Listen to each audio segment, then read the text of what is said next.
Kepler space telescope ने 2015 में K2-18b सितारे को फाइंड किया और इसने पूरी दुनिया के साइंसदानों की तवज्जो अपनी तरफ खींची। इसकी कई वजूहात थी। नंबर 1, हमारी जमीन सूरज से जितनी दूरी पर मौजूद है तकरीबन उतनी ही दूरी पर यह सितारा भी अपने स्टार के हैबिटेबल जोन में मौजूद है, यानी उस सितारे पर पानी पॉसिबल हो सकता है। सेम दूरी पर होने की वजह से ये सितारा अपने स्टार के गिर्द अपना एक चक्कर 385 दिनों में कंप्लीट करता है। सबसे अहम बात, इस सितारे का स्टार भी हमारे सूरज की तरह एक G टाइप स्टार है।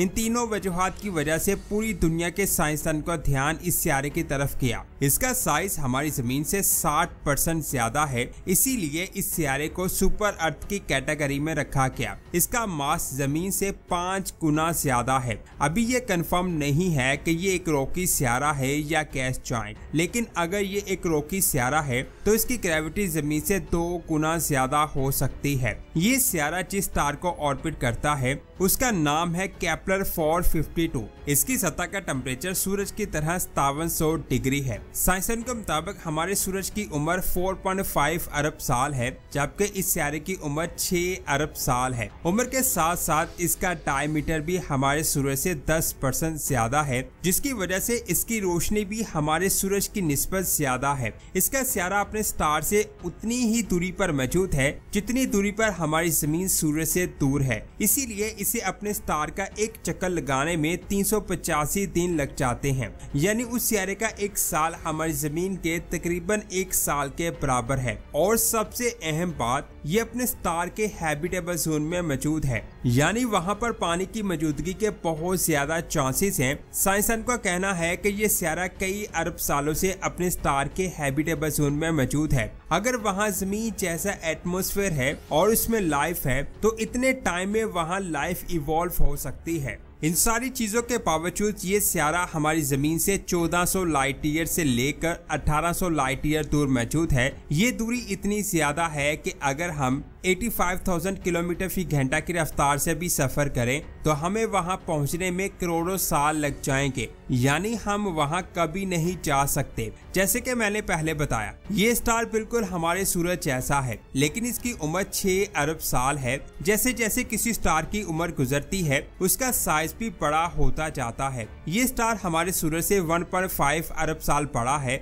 इसीलिए इसका साइज भी हमारे सूरज से बड़ा है। साइंसदान के मुताबिक साइज में बड़ा होने की वजह से इस सितारे को अपने स्टार से जमीन की निस्बत ज्यादा एनर्जी मिल रही है। साइंसदान का कहना है कि शायद इस सितारे के एटमॉस्फेयर में ग्रीन हाउस गैसेस बहुत ज्यादा जमा हो गई हों, जिससे उस सितारे की गर्मी एटमॉस्फेयर से बाहर ना जाकर उसके अंदर जमा हो रही है, जैसे आज वीनस में हो रही है। साइंसदान के मुताबिक वीनस भी हमारी जमीन की तरह हुआ करता था, लेकिन फिर उसके साथ कुछ ऐसा हुआ जिसकी वजह से आज वो एक जहन्नमी सितारा बन चुका है। इसीलिए साइंसदान का कहना है कि हो सकता है अपने स्टार से ज्यादा एनर्जी हासिल करने की वजह से वहाँ पर वीनस जैसे हालात पैदा हो गए हों। अगर वहाँ पर ऐसा कुछ हुआ तो उस सितारे पर पानी का होना बहुत ज्यादा मुश्किल हो जाएगा। इस थ्योरी के अलावा कुछ साइंसदान का कहना है कि इस सितारे का मास जमीन से 5 गुना ज्यादा है। ज्यादा मास का मतलब होता है कि वहाँ ग्रेविटी बहुत ज्यादा स्ट्रॉन्ग है, जिसकी वजह से हो सकता है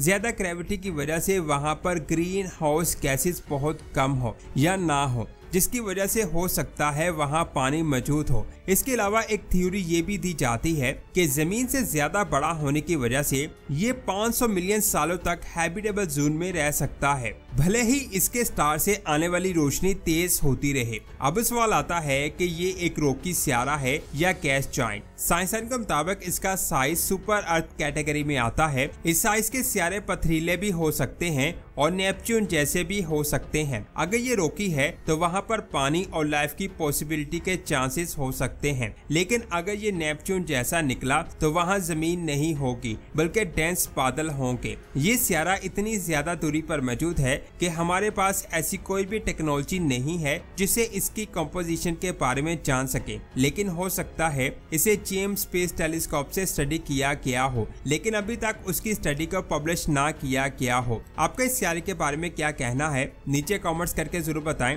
इसके बाद केपलर से ही फाइंड किए गए 2 और सितारों की बात करते हैं, जिनमें एक का नाम है केपलर 438b और दूसरे का नाम है केपलर 442b। हैरान करने वाली बात यह है कि कि इन दोनों सियारों का साइज हमारी जमीन के साइज के बराबर है और ये दोनों भी अपने स्टार के हैबिटेबल जोन में आते हैं, जिसका मतलब है कि हो सकता है इन दोनों सियारों पर भी हमारी जमीन की तरह पानी मौजूद हो और ये भी हो सकता है कि इस पानी में लाइफ मौजूद हो। केपलर 438b हमारी जमीन से 470 लाइट ईयर दूर लायरा कॉन्स्टेलेशन में मौजूद है और केपलर 442b 1120 लाइट ईयर दूर लायरा कॉन्स्टेलेशन में मौजूद है। इतनी ज्यादा दूर होने की वजह से हम इनके अंदर नहीं देख सकते, जिसकी वजह से हमें इनके अंदर की सिचुएशन के बारे में नहीं पता। लेकिन इनकी खास बात ये है कि ये अपने स्टार के हैबिटेबल जोन में आते हैं, इसीलिए इनको जेम्स स्पेस टेलीस्कोप से स्टडी किया जाएगा। अभी तक जितने भी सियारों की मैंने बात की है वो जमीन से बहुत ज्यादा दूर हैं,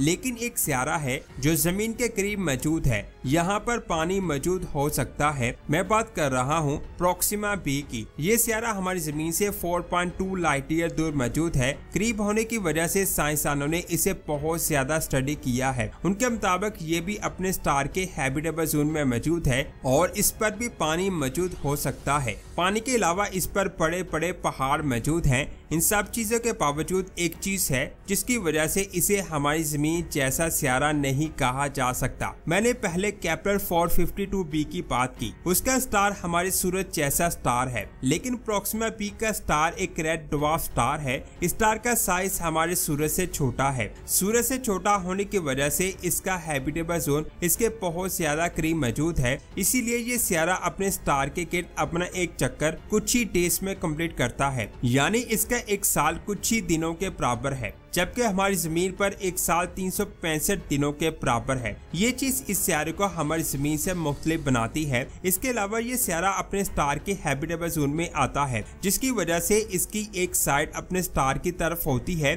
और एक साइड अपने स्टार की दूसरी तरफ होती है। जो साइड अपने स्टार की तरफ होती है वहाँ पर दिन रहता है और स्टार की रोशनी मुसलसल पड़ने की वजह से यहाँ बहुत ज्यादा रेडिएशंस जमा हो चुकी हैं। इतनी ज्यादा रेडिएशंस में लाइफ पॉसिबल नहीं हो सकती, लेकिन अल्लाह जब चाहे यहाँ चाहे लाइफ पैदा कर सकता है। इसकी दूसरी साइड पर हमेशा रात रहती है। रोशनी ना पड़ने की वजह से वहाँ इतनी ज्यादा सर्दी है जिसमें जिंदा रह पाना बहुत ज्यादा मुश्किल है। लेकिन इन दोनों साइड्स के सेंटर वाली जगह को साइंसदान हैबिटेबल मान रहे हैं। यहाँ पर ना ज्यादा गर्मी है और ना ज्यादा सर्दी है, बल्कि ऐसा टेम्परेचर है जिसमें लाइफ पॉसिबल हो सकती है। साइंसदान के मुताबिक इन चीजों की वजह से इस सियारे को दूसरी जमीन नहीं कहा जा सकता। अब भी इस सियारे को स्टडी किया जा रहा है। ये बात मैं आपको बता दूं, अल्लाह जब चाहे यहाँ चाहे लाइफ पैदा कर सकता है, क्योंकि वो हर चीज पर कादर है। तो दोस्तों, ये थी आज की शानदार वीडियो। आपको ये वीडियो कैसी लगी नीचे कमेंट्स करके जरूर बताएं। इस वीडियो को लाइक और शेयर लाजमी करें। मिलते हैं एक और शानदार वीडियो में। अपना बहुत सारा ख्याल रखें। अल्लाह हाफिज।